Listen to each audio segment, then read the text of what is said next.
NS Mura 2 Tottenham 1, Spurs sweating on Europa Conference League knockout spot after shock defeat at Slovenian Minnows. Spurs' Europa Conference League hopes hit the skids in the shadow of Slovenia's top ski resort. Antonio Conte's men now have a mountain to climb to reach the knockout phase of UEFA's third competition after Amadej Marosa grabbed the last gasp winner for Minnows Mura. The hosts, who had won just one of their previous 11 matches in all competitions, had taken a shock 11th-minute lead through Tomi Horvat. Things then went from bad to worse for Tottenham when Ryan Sessegnon was sent off before the break. Harry Kane thought he had salvaged what could have been a crucial point for the 10-man Spurs with a 72nd minute equaliser.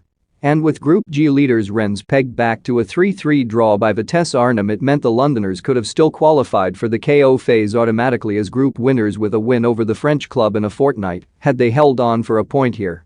But they did not, and now they are probably going to have to win that game to reach the playoffs to decide the rest of the last 16. This was a disaster for Tottenham. Betting special, get £50 in free bets with William Hill with Mura's stadium deemed not up to scratch by UEFA. This clash was switched to Maribor some 35 miles away, where COVID restricted the crowd to a half-capacity 5,000, with 200 of them having travelled from London. Conte made 9 changes from the team that started Sunday's 2-1 win over Leeds, with Japhet Tanganga and Harry Kane the only ones to keep their places. Kane came off the bench and netted a 19-minute hat-trick to seal a 5-1 win for Spurs in the reverse fixture in September. Mura should have been well rested after their clash with Olimpija at the weekend was postponed. After being crowned Slovenian champions last term, Mura are currently languishing in mid-table. But they took a shock 11th-minute lead when forward Horvat, after being released down the right, cut inside Davinson Sanchez and from just inside the box unleashed a curling shot which flew past Pierluigi Golini into the far corner. Bryan Gil blazed an effort way over the bar as Spurs went in search of an equaliser. Things then went from bad to worse for the Londoners as Sessegnon, making his first start since August, was sent off after his rash challenge on Ziga Kaus rightly earned him a second yellow card in the 31st minute. This sparked Spurs briefly into life with Kane having a cross-coom shot tipped away by Matko Obradovic before the England captain dragged another shot wide. But they almost conceded again before the break when Nick Lorbeck fired just wide with Golini rooted to the spot. Would have been a fly on the wall in the Spurs dressing room at half-time. Or perhaps not. Conte was laid out for the second half, and with the dugouts on the opposite side of the pitch and the game back underway, he sprinted around the perimeter of the pitch to retake his seat. It was probably the fastest anybody from Spurs had moved all night. And with his team showing little improvement, the unhappy Italian wielded the axe with a quadruple substitution in the 53rd minute.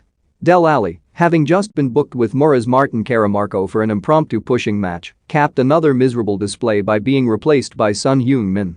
The equally as bad Gil and defenders Joe Rodon and Matt Doherty were also dragged as Conte sent on Lucas Moura, Ben Davies and Eric Dyer in a bid to spare Spurs blushes. The switches almost paid off immediately with Son having a shot well pushed over by Obradovic before an unmarked Kane headed weakly at the keeper from the resulting corner. But the frontman made no mistake when Moura's pass freed him in the box in the 72nd minute and he deftly lifted the ball over the oncoming Obradovic to make it 1-1. It was his 18th goal for club and country this season. Mura's numerical advantage had been wiped out in both ways, as now you could not tell they had an extra man. The passion and purpose had returned to Spurs, perhaps a little bit too much as Conte was shown a yellow card by Portuguese referee Antonio Nobre for disputing a throw. Kane headed over at the far post and Moura did likewise with a shot from long range. But there was a sting in the tail, as in the 4th minute of stoppage time Marosa broke clear, and Sanchez again defended poorly as he ended up deflecting his shot past Golini and into the net. Read our Football News live blog for the very latest rumors.